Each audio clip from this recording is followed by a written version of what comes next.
Now, live, KPSP Local 2's Eye on the Desert with Scott Hennessy.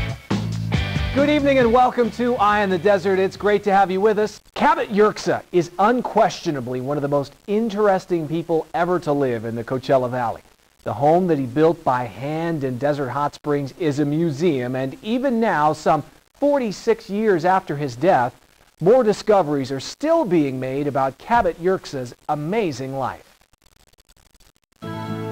Cabot Yerxa began building this 4-story, 5,000 square foot pueblo from reclaimed materials in 1913.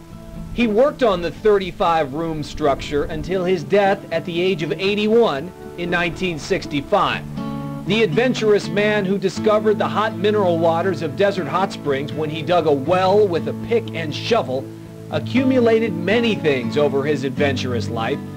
The city of Desert Hot Springs, which owns the pueblo, has hired a professional to catalog everything on the property. And recently, they discovered a series of newspaper columns that Yerxa wrote in the 1950s for the Desert Sentinel, a weekly newspaper in Desert Hot Springs. It was really kind of a last will and testament by Cabot, things that people need to know if they're going to move into the area, because he had been here since 1913 as a homesteader. So it was what he thought people should know about Desert Hot Springs. Cabots Museum docent and Board of Directors member Richard Brown has edited Yerxa's old newspaper columns into a book titled On the Desert Since 1913. Our rediscovery of the newspaper columns, it really answers so many questions that we docents had giving tours, and I think it also gives us a new view of Desert Hot Springs as a historical place, and a place that the early settlers were so proud of.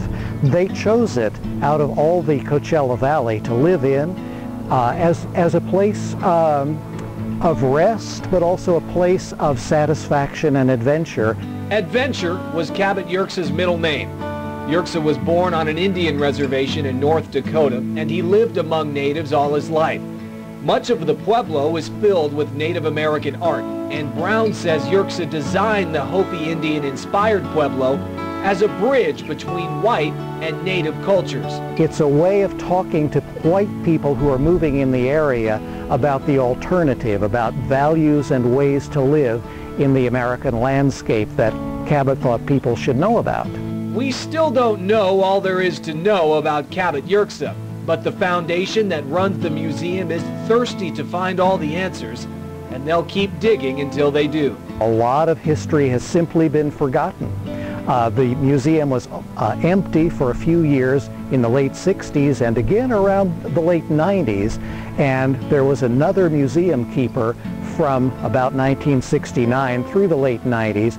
So traditions have really kind of gone by the wayside, and it's a matter of rediscovery, and now we're reintroducing the historical Cabot Yerxa to the community all over again. This is a big weekend at Cabot's Pueblo Museum. Saturday is their annual Evening at the Pueblo fundraiser dinner. Sunday is a free community day at the Pueblo when they'll stay open late until 9 p.m. It's a cool place to visit for sure.